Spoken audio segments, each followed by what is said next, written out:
Hi, everyone. How are you doing? Welcome.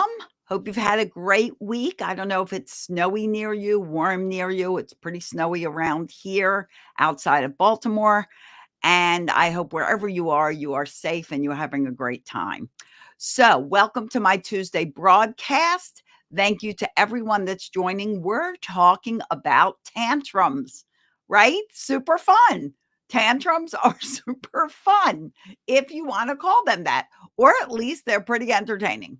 So, we're going to deal with tantrums and we're going to help you guys really get them under control. Okay. Because, they happen. They happen as much with kids as they do with adults. So I'm going to ask you, do you know adults that throw tantrums? Do you know people that just lose their patience and start screaming and yelling and hitting? Are you one of those people? Moment of truth and honesty, right? Because if you're screaming and yelling and hitting your kids, guess what? You're throwing a tantrum. So let's talk about tantrums and how we can help our kids have less tantrums. And if they do have a tantrum, how can they last not so long? So I'm talking about only them going around a few minutes and not for hours and hours and hours. All right. So let's get started on this. Before I get started, though, let me tell you who I am if you're new to my broadcast.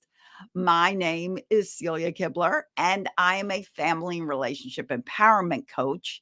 I do private coaching, group coaching, and I do a lot of free coaching for all of you so that everyone is able to make their parenting journey and their children's childhood the best it can be. No hitting, though I just couldn't shut my mouth. Well, I'm glad you're not hitting. That's good. And hopefully we can get you not yelling either, right? This is my book, Raising Happy Toddlers, How to Build Great Parenting Skills and Stop Yelling at Your Kids. I wrote this book like a manual. So you can look up whatever you need and find successful solutions, put it on your shelf to refer to regularly. Okay. And I have 3 children's books all about me. Being different is fun, and I am grateful.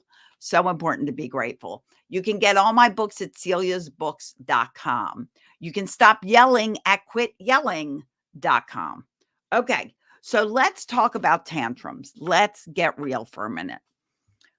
What happens when you tell your child no, or when they don't get their way, or when someone else is getting their way and they're not getting their way? Like in school sometimes, because school, we can't all do what we want to do when we want to do it. Can I pin the title of the book? I can't. Do you mean like write it in the comments? This is like my challenge. Could somebody please write celiasbooks.com in the comments? Celiasbooks.com. I'm not sure if that's what you mean. Books.com. Hold on. Let me write it in the comments. Celiasbooks.com. That will take you to direct books on Amazon. Direct links on Amazon, I think. I think that's what you mean. So I'm going to just write this in here. Easier said than done. CeliasBooks.com.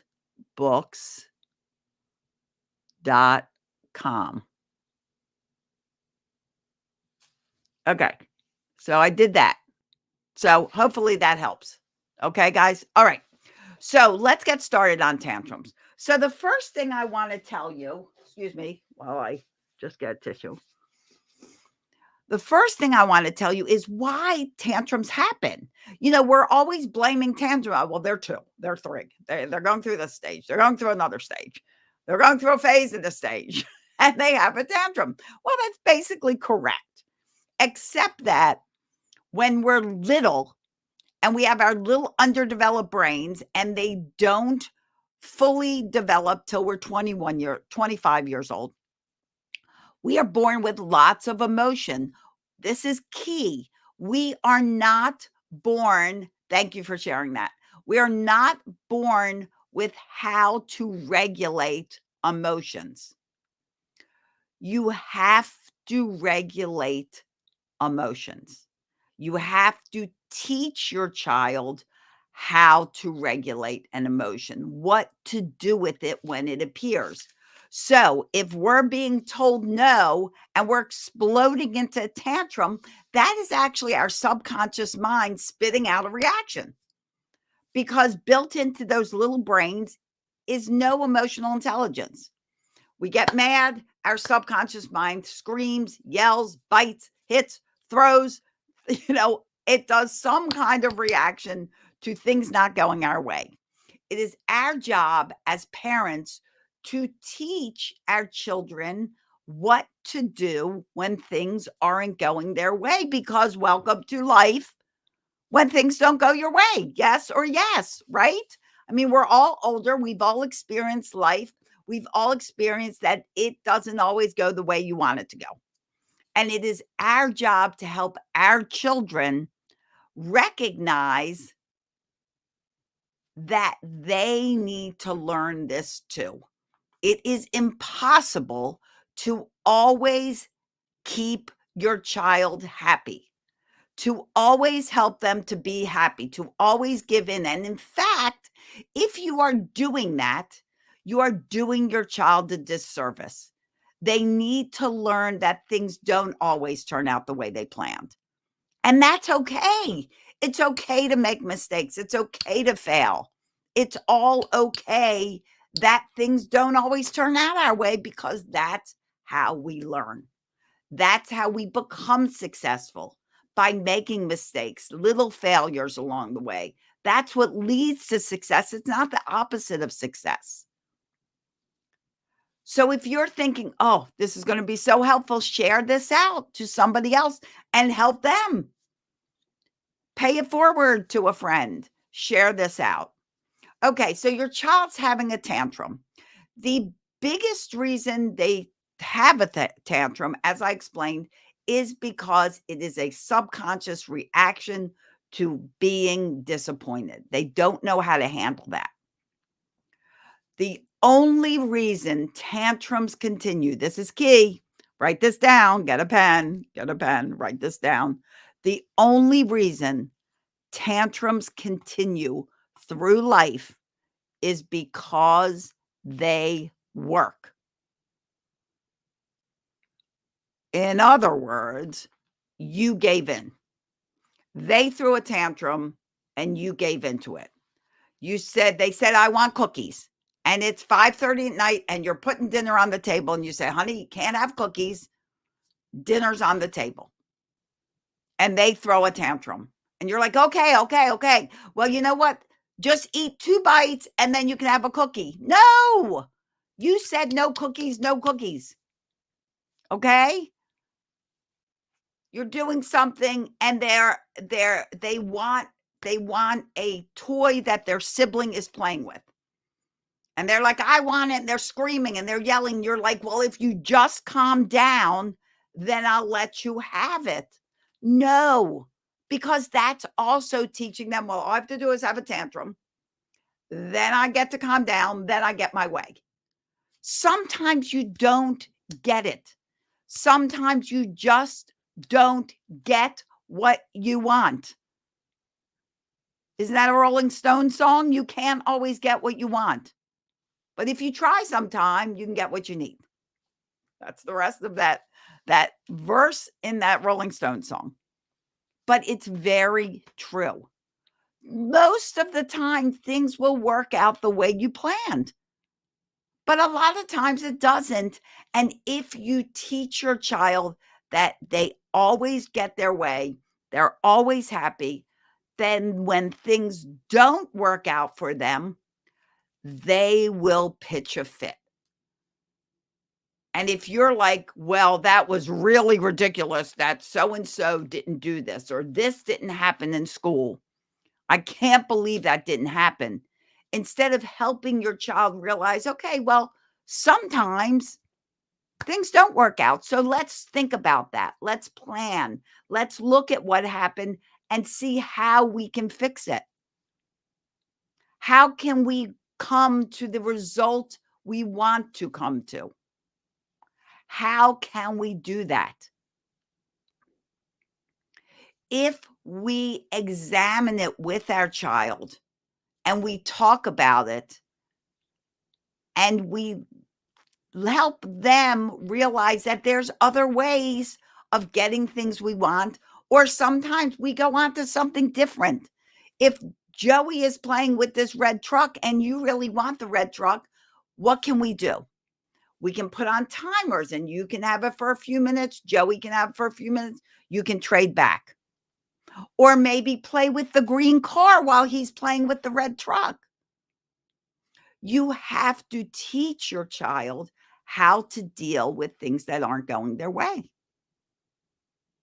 You have to help them regulate their emotions, which will only be done if you know how to regulate yours. If your child does something you're upset about and you start screaming and yelling and even hitting, like I said before, you're throwing a tantrum and you are not regulating your own emotions. Sometimes we just need to take a step back.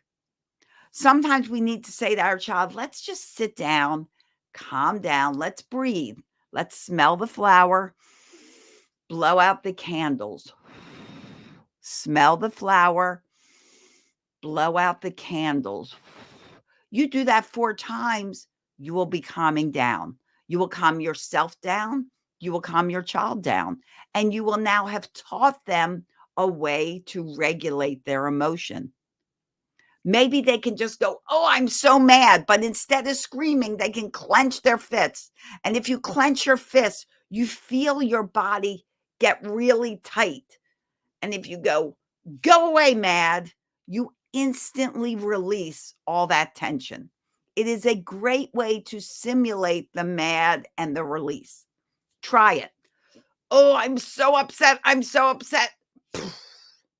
Go away, mad. Goodbye, mad. Whatever you want to say, but that also releases the tension that you're holding in your body. These are all ways that you can help your child and maybe yourself regulate emotions.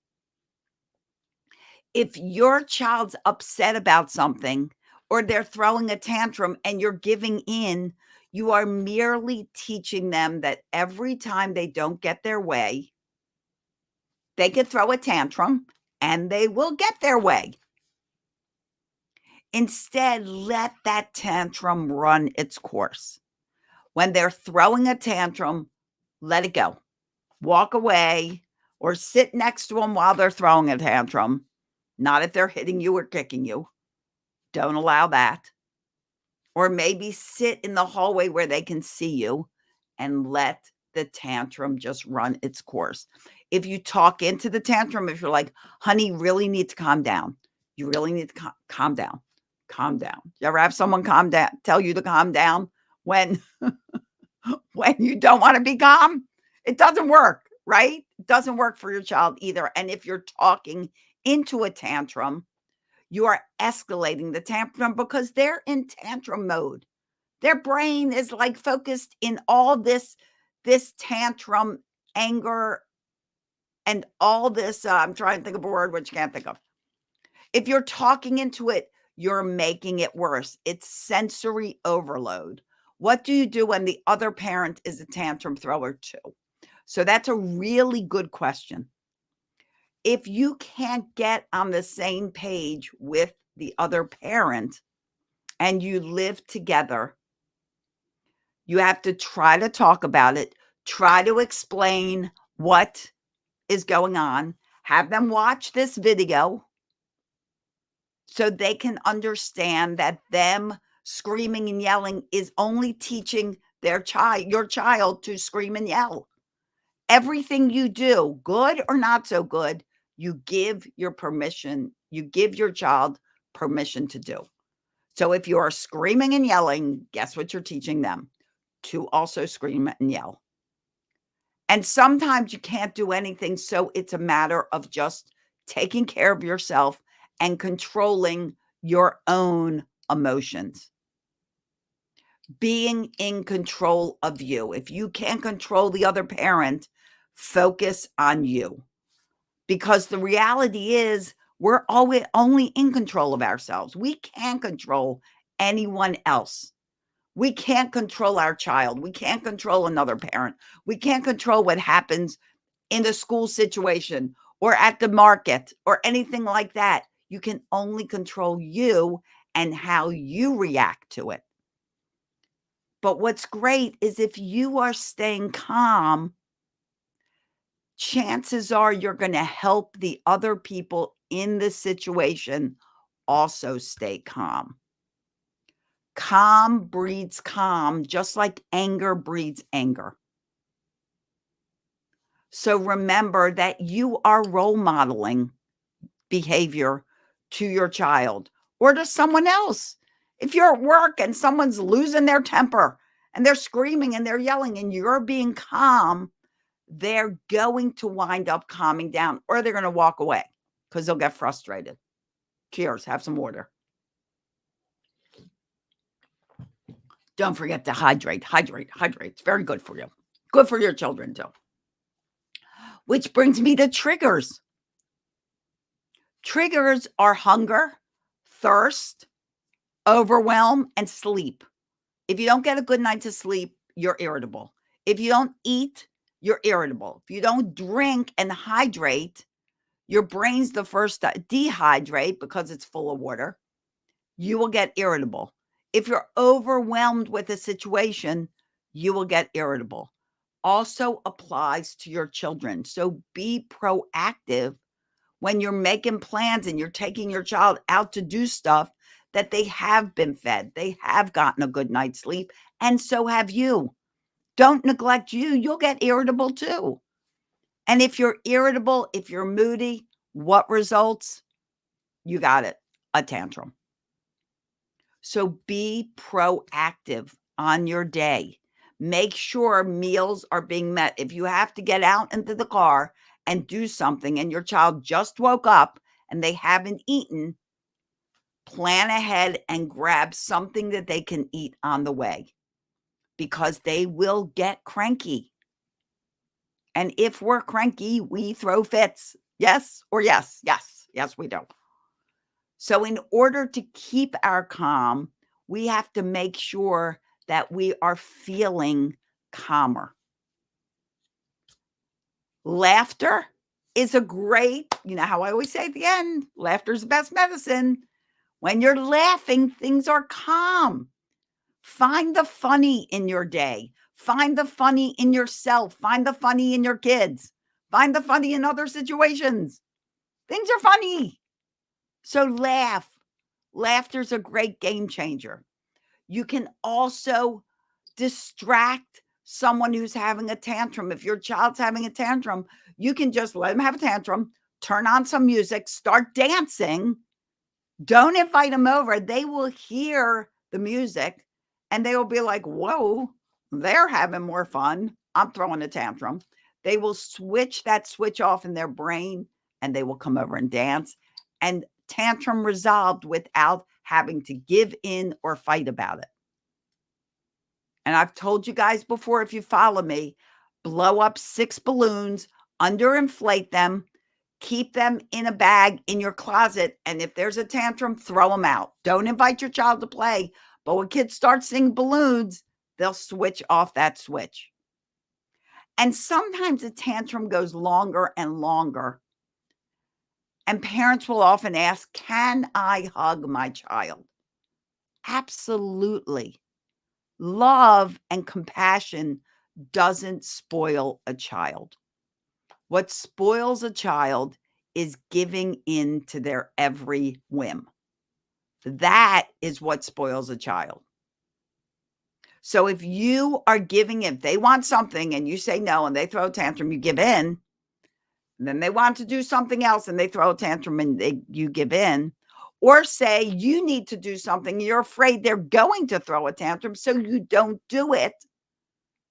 You are giving control over to your child and you are giving into tantrums and you are teaching them that tantrums will always work. And when they're 8 years old, 18 years old, 28 years old, 48 years old, they will continue to throw tantrums because they never learn how to handle disappointment. Why do people drink and do drugs and self-harm and sadly suicide? Because they don't know how to handle disappointment. I know that's a very simple breakdown of it, but overall, they never learn to handle things that don't go right. They never learn to take it in stride and go, okay, this didn't work out. What can I do different? This job's not working out. Doesn't mean there aren't 90 gazillion jobs out there. Yes, do something different. If you're trying to leave for school and work and they're having a tantrum, what do we do to still leave the house on time? Well, first of all, if you're trying to leave in the morning, because mornings tend to be hectic sometimes, yes, your best proactive behavior to a morning is make sure you have a solid morning routine every morning. Make sure you're getting up at least an hour before you have to leave, you and your child. Make sure that that morning routine is being followed. Make sure that included in the morning routine is a little one-on-one time for you and your child. So it's something that they look forward to after everything's done, not before. And then you go off to school. Excuse me. Make sure that you're getting things done that you can get done the night before. You're fixing lunches, you're packing backpacks, you're filling water bottles, everything. You're picking out clothes, everything that can be done the night before, you're doing the night before. And I really recommend that when your child gets dressed in the morning, include shoes. Make sure when they get dressed, they also have their shoes on so that that's not a last minute struggle. The only last minute thing walking out that door should be a coat if necessary, and anything else for the weather, and grabbing that book bag. Everything else should be done prior to that. Once in a while, things might not go your way. You'll wake up late, they'll wake up late, things are rushed. Do your best not to yell and get right on that morning routine. And if your child's having a tantrum and it's time to go, like if they're having a tantrum and you're in a public place, you may have to pick them up, carry them to that car and put them in the car, buckle them in, and off you go and let them finish their tantrum. If you're in a public place, do not let them just have a tantrum in the middle of a shopping aisle where 30 other people are roaming. They don't want to hear your child have a tantrum. Take your child out of the store, sit outside, let them have their tantrum, go into the car, let them have their tantrum. Take them out of the public eye. And then leave them to have the tantrum run its course. Don't talk into it. Even if you're trying to get to school and they're in the car and they're having a tantrum, let it go. Put on music. If you want headphones, put on headphones. Get the music going. They'll hear the music. That will help soothe them and calm them. But don't be like, you have to calm down. We're almost at school. You have to calm down. We're almost at school. That's going to make it worse and worse. Just don't even talk into it. They will calm themselves down when they didn't get their way and it didn't work. Because that's what ends tantrums. What ends tantrums is when they stop working, when they no longer get their way and they don't work. Then tantrums begin to end. And when they do throw a tantrum, it will not last as long. However, if they're used to getting their way with a tantrum, the adjustment is going to be a few days. And they will scream and yell and scream and yell and scream and yell because they know that in the past you have always given in. So they're going to keep screaming till you give in. But when they realize you're not giving in anymore, it may take a couple days of longer tantrums to stop the tantrums from happening over and over again. Do not give in. Hold your ground. Be consistent. Do not give in. I hope this helps. I hope this helps a lot. And guys, if you are really ready to bring peace to your home, really coordinate together with your kids a system in place so you are a proactive parent instead of a reactive parent. I'm glad this helped. Thank you for your hearts. Hearts back. If you are ready to be that person that has a system, that's got things for the most part under control. It doesn't mean we're not all human. We have bad days. We have good days. We're human, right? But overall, 95% of the time, things are going smooth, maybe even 98% of the time. I raised 5 children within a blended family without yelling and hitting. And they all made it successfully into adulthood to talk about it. And now they're parents. They have their own kids. And they also are following what they learned as a child, that you don't have to yell, you don't have to hit. There are better ways. And if you want to know a better way, if you're like, I can't keep doing this to my child, I can't keep doing this to myself. Stress is the biggest killer. You want to know what kills people? Stress.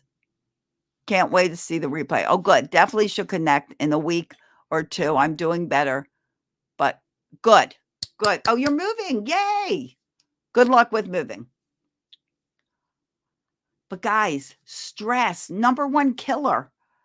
And do you really want your child to grow up stressed out with headaches and stomach aches? Because that's what's happening.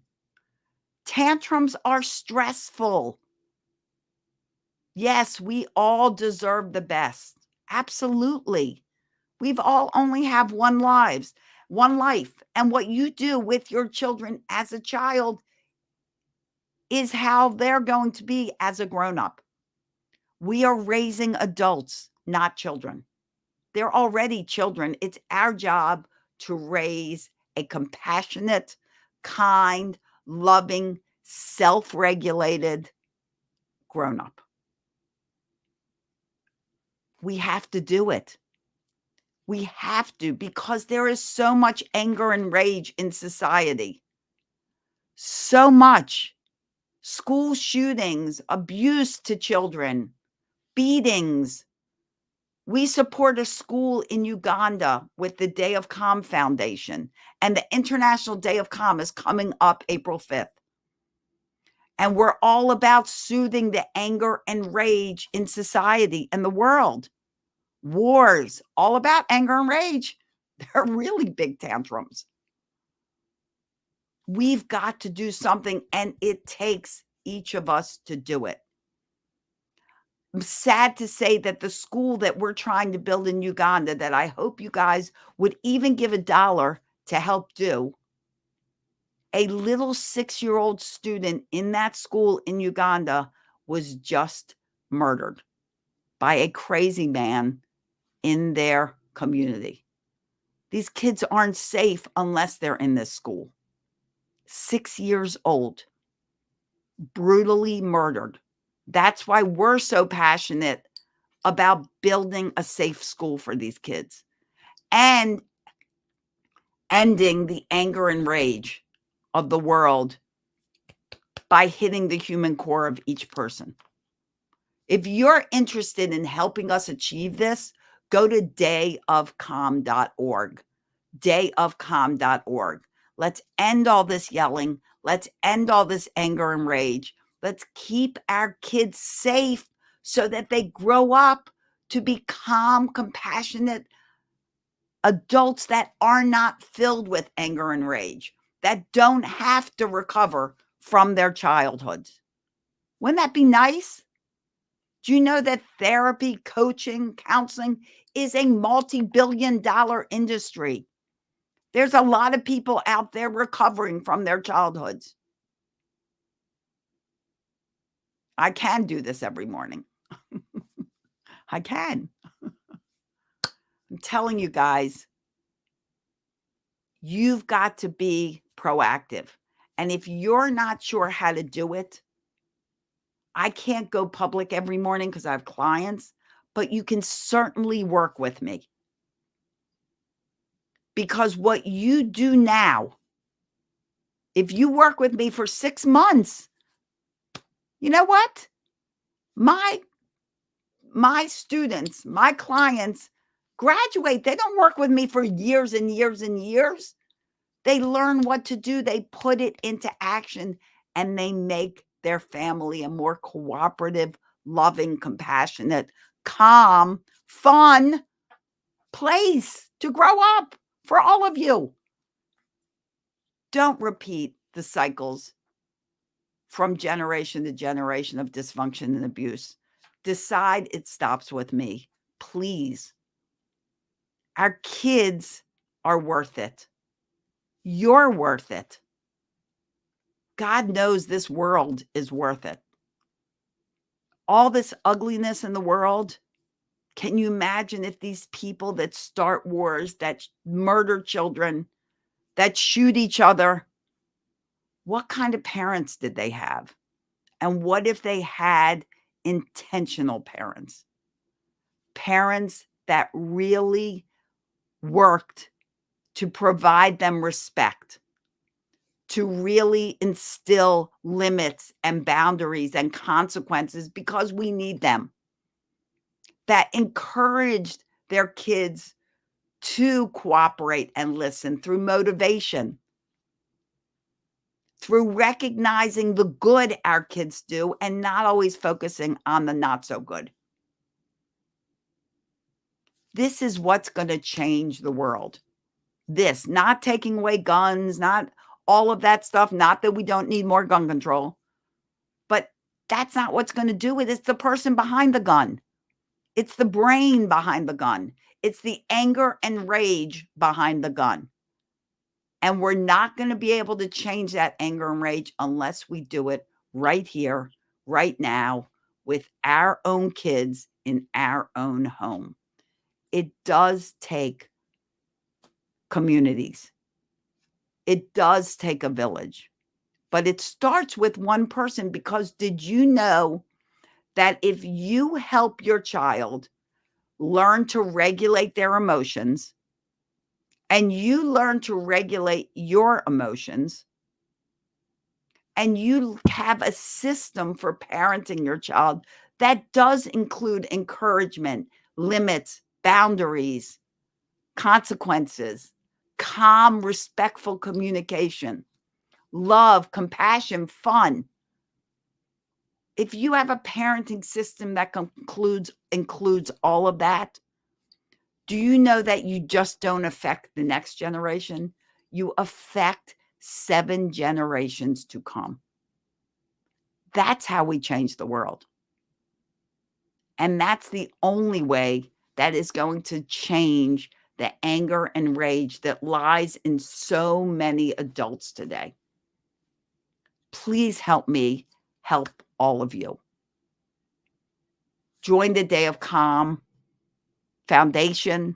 Even if you donate $1, support our mission to build that school in Uganda so these poor little kids have a real place to learn and grow that's safe and secure, because education is so important. So important.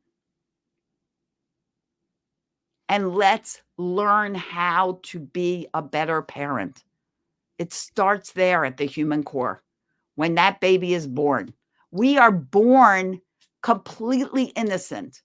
We are born loving everybody. There is no hate born to us. That is taught.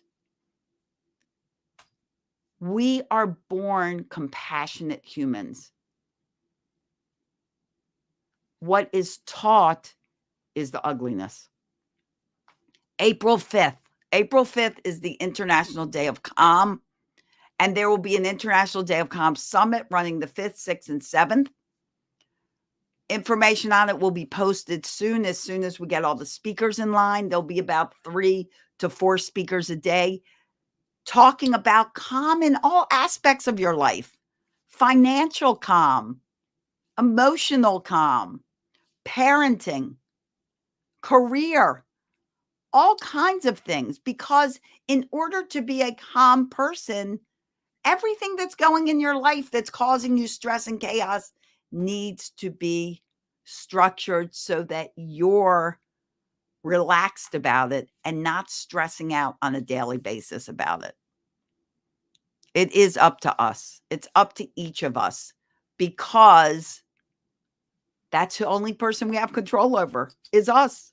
We don't have control over everyone else, but we can certainly impact others. Okay, guys, I got to get going. I have a client in a little bit. I hope this helped.